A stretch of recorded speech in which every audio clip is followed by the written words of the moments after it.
Hello guys, ito na guys ang customer ko guys. Nakailang balik na po ito. So nga lang minsan may gawa po ako. Kaya hindi ko po siya nagupitan guys. Ngayon, tiyempohan niya ako na walang gawa. Kaya yun, nagupitan ko na siya. Dahil ayaw ko pang pagupit guys sa iba. Minsan, nagantay talaga siya guys. Ano, kasi may motor naman din siya. Dalawang barangay po siguro ang pagitan nito. Kasi ganun lang guys.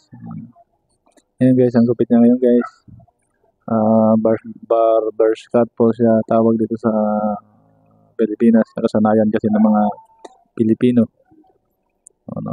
Sa Pilipinas na ang gupit. Pag ganun, barbers.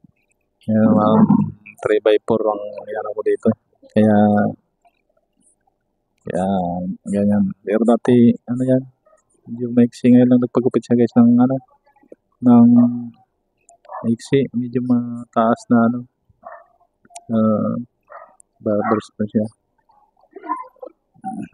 Ngayon guys, yan na yung result. Medyo mataas ito guys sa may harap ng niya. May harap ispilingin ng sa harap. Lagyan ng wax kasi iba yung direksyon ng buhok niya guys. Dito lang sa medyo maganda ang tingnan. Yung hugis ng ulo niya.